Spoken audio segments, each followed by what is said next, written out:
بسم اللہ الرحمن الرحیم۔ السلام علیکم معزز طلباء کرام، آپ سب کیسے ہیں؟ آج ہم معطا امام محمد کے سبق نمبر 136 کو پڑھیں گے۔ آج کے ہمارے سبق کا عنوان ہے احرام کے دوران خوشبو لگانے کا بیان۔ آج کے ہمارے سبق میں ہم باب من تطیب قبل ان یحرم سے پڑھیں گے کہ یہ باب ہے کہ اس شخص کے بارے میں جو احرام باندھنے سے پہلے خوشبو لگاتا ہے، تو اس حوالے سے کیا حکم ہے۔ تو اسی حوالے سے ہم حدیث پاک پڑھتے ہیں۔ اخبرنا مالک حدثنا نافع عن اسلم مولا عمر بن الخطاب وجد ريح طيب وهو بالشجرة فقال ممن ريح هذا الطيب؟ فقال معاوية بن أبي سفيان مني يا أمير المؤمنين. قال منك لعمري. قال يا أمير المؤمنين أن أم حبيبة طيبتني. قال عزمت عليك لترجعن فلتغسلنه۔ امام محمد رحمۃ اللہ علیہ وہ بیان کرتے ہیں کہ میں نے امام مالک سے سنا، ہمیں امام مالک نے بتایا، اور وہ فرماتے کہ ہمیں اسلم نے بتایا جو حضرت عمر بن خطاب رضی اللہ عنہما کے آزاد کردہ غلام ہیں۔ وہ کہتے ہیں کہ ہمیں حضرت نافع نے بتایا کہ حضرت عمر بن خطاب رضی اللہ عنہ کو مقام شجرہ میں خوشبو محسوس ہوئی، تو انہوں نے پوچھا کہ یہ خوشبو کس نے لگائی ہے؟ تو حضرت امیر معاویہ بن سفیان رضی اللہ تعالیٰ عنہ نے کہا کہ اے امیر المؤمنین، یہ خوشبو مجھ سے آ رہی ہے۔ تو امیر المؤمنین حضرت عمر رضی اللہ عنہ نے فرمایا واقعی تم سے آ رہی ہے؟ کہا اے امیر المؤمنین، حضرت ام حبیبہ رضی اللہ عنہ نے مجھے یہ خوشبو لگائی ہے۔ تو حضرت فاروق اعظم عمر بن خطاب رضی اللہ عنہ نے فرمایا میں تمہیں قسم دیتا ہوں کہ تم واپس چلے جاؤ اور اسے دھو ڈالو۔ اخبرنا مالک اخبرنا صلت بن زبید عن غیر واحد من اہلہ ان عمر بن الخطاب وجد ریح طیب کہ وهو بالشجرة وإلى جنبه كثير بن صلت فقال ممن ريح هذا الطيب؟ قال كثير مني. لبت رأسي وأردت أن أحلق. قال عمر فاذهب إلى شربة فادلك منها رأسك حتى تنقيه. ففعل كثير بن صلت۔ امام محمد رحمۃ اللہ علیہ امام مالک سے روایت کرتے ہیں، وہ فرماتے ہیں کہ ہمیں صلت بن زبید نے بیان کیا، لیکن انہوں نے اپنے بہت سے رشتہ داروں سے یہ حوالے سے بتایا کہ حضرت عمر بن خطاب رضی اللہ عنہ نے مقام شجرہ میں کسی سے خوشبو محسوس کی۔ اس وقت ان کے پہلو میں کثیر بن صلت ہی موجود تھے، تو آپ نے پوچھا یہ خوشبو کس سے آ رہی ہے؟ تو کثیر نے عرض کیا کہ مجھ سے آ رہی ہے، میں نے اپنے سر کے بالوں کو باہم چپکایا تھا اور میرا ارادہ یہ تھا کہ میں سر نہیں منڈواؤں گا۔ حضرت عمر رضی اللہ عنہ نے فرمایا مقام شربہ پہ جاؤ اور سر کے بال مل کر دھو ڈالو یہاں تک کہ وہ خوب صاف ہو جائیں۔ تو جناب کثیر بن صلت نے اس پر پھر عمل کیا۔ قال محمد وبهذا نأخذ لا أرى أن يتطيب المحرم حين يريد الإحرام إلا أن يتطيب ثم يغتسل بعد ذلك، وأما أبو حنيفة رحمة الله عليه فإنه لا يرى به بأسا۔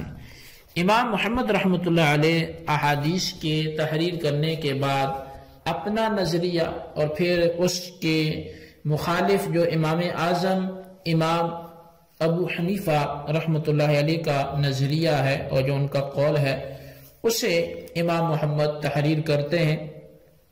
فرماتے ہیں کہ ہمارا یہ عمل ہے کہ احرام باندھتے وقت اگر محرم خوشبو لگا لیتا ہے تو اس میں کوئی حرج نہیں، مگر اس خوشبو کو بعد میں دھو لینا چاہیے۔ لیکن امام اعظم امام ابو حنیفہ رحمۃ اللہ علیہ کے نزدیک احرام کے وقت خوشبو لگانے میں کوئی بھی حرج نہیں ہے۔ اچھا، اب یہ دو عدد آثار جو ہیں ان سے پتہ چلتا ہے کہ حضرت عمر بن خطاب رضی اللہ عنہ نے احرام سے قبل خوشبو لگانے سے منع فرمایا، اور پھر امام محمد رحمۃ اللہ علیہ نے آخر میں لکھا کہ میرا یہی مسلک ہے، لیکن حضرت امام اعظم امام ابو حنیفہ رضی اللہ تعالی عنہ احرام سے قبل خوشبو لگانے کو جائز کہتے ہیں۔ فتویٰ بہرحال امام اعظم امام ابو حنیفہ رحمۃ اللہ علیہ کے قول پر ہی ہے، اور اس کی تائید میں بہت سی صحاح کی جو ہے وہ احادیث بھی موجود ہیں۔ امام مسلم نے تو ایک مستقل باب باندھا ہے، باب استحباب الطیب قبل الاحرام۔ اس باب کے تحت امام مسلم رحمۃ اللہ علیہ نے بہت سی احادیث بھی ذکر فرمائی ہیں، اور اس میں جو ایک روایت جو ہے وہ صحیح مسلم کی وہ میں چاہوں گا یہاں عرض کروں۔ اس میں حضرت ام المؤمنین سیدہ عائشہ صدیقہ رضی اللہ تعالی عنہ فرماتی ہیں کہ میں نے حضور نبی کریم صلی اللہ علیہ وسلم کو احرام باندھتے وقت اور طواف افاضہ سے قبل احرام کھولتے وقت ایسی خوشبو لگائی جو مجھے سب سے بہتر ملی۔ اور ام المؤمنین سیدہ عائشہ صدیقہ رضی اللہ تعالی عنہ فرماتی ہیں کہ میں گویا اب بھی حضور صلی اللہ علیہ وسلم کے احرام باندھ لینے کے بعد آپ کی مانگ میں خوشبو کی چمک جو ہے وہ دیکھ رہی ہوں۔ اب راوی جو ہیں وہ کہتے ہیں کہ وَهُوَ مُحْرِمٌ کے لفظ نہیں کہے، لیکن یہ کہا ہے کہ یہ خوشبو آپ کے احرام کی خوشبو تھی۔ بہرحال اب بعض لوگوں نے ان روایات کے بارے میں دو طرح کی تعویل کی ہے۔ ایک یہ کہ آپ کا خوشبو استعمال فرمانا وہ احرام سے قبل تھا، احرام کے لیے نہ تھا، بلکہ حقوق زوجیت ادا کرنے کے لیے تھا، یعنی اپنی ازواج مطہرات امہات المؤمنین کی خوش طبعی مقصود تھی، نہ کہ احرام یا احترام احرام کے پیش نظر ایسا کیا۔ یہ ایک تعویل ہے، یعنی نبی علیہ السلام نے اگر خوشبو لگائی ہے تو وہ کس طرح کی تھی۔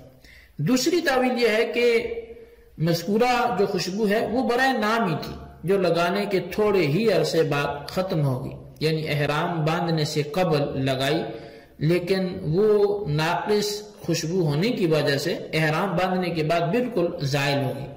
لہٰذا ان روایات سے ہر محرم کے لیے خوشبو استعمال کر کے احرام باندھنے کا جواز ثابت نہیں ہوتا، اور اگر ہوتا بھی ہے تو صرف برائے نام کی خوشبو استعمال کرنے کا جواز ثابت ہوتا ہے، جبکہ امام اعظم امام ابو حنیفہ رحمۃ اللہ تعالی علیہ وہ تو ہر احرام باندھنے والے کے لیے احرام سے قبل بہترین خوشبو لگانے کو جائز قرار دیتے ہیں، ایسی کہ جس کا اثر کافی عرصہ موجود رہتا ہو۔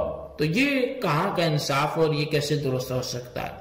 اچھا جی، یہ اب ایک اعتراضی صورت تھی یا سوال کی اشکال کی صورت تھی۔ اس کا جواب جو ہے وہ یہ ہے کہ ان دونوں باتوں کا جواب وہ اس روایت میں ہی موجود ہے۔ سیدہ عائشہ صدیقہ رضی اللہ تعالیٰ عنہ فرماتی ہیں کہ میں نے نبی علیہ السلام کو احرام باندھنے کے وقت احرام کے لیے خوشبو لگائی۔ اس سے بالکل صاف صاف معلوم ہوتا ہے کہ آپ کو خوشبو لگانا وہ ازواج مطہرات کی خوش طبعی کے لیے نہیں تھا، بلکہ احرام کی خاطر تھا۔ دوسری بات کا جواب جو ہے وہ بھی سیدہ عائشہ صدیقہ رضی اللہ تعالیٰ عنہ کی زبانی ہے کہ وہ فرماتی ہیں کہ آپ فرماتی ہیں کہ میں نے نبی علیہ السلام کی سر انور میں لگی خوشبو کی چمک اس وقت بھی دیکھی کہ جب آپ احرام میں ہوتے، تو گویا وہ خوشبو تادیر رہنے والی تھی۔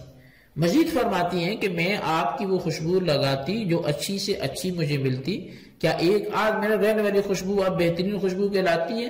تو معلوم یہ ہوتا ہے کہ امام اعظم امام ابو حنیفہ رحمۃ اللہ علیہ جو مسلک و مذہب ہے وہ احادیث اور روایات کے بالکل مطابق ہے۔ مسلم شریف میں اسی مضمون کی احادیث کے تحت امام نووی شارح مسلم جو ہیں وہ لکھتے ہیں کہ اس میں اس بات پر دلالت ہے کہ احرام باندھنے کا ارادہ کرتے وقت خوشبو لگانا یہ مستحب ہے، اور یہ بھی کہ یہ خوشبو احرام باندھنے کے بعد اگر تادیر رہے تو کوئی حرج نہیں۔ ہاں ممنوع وہ خوشبو لگانا ہے جو احرام باندھ لینے کے بعد لگائی گئے۔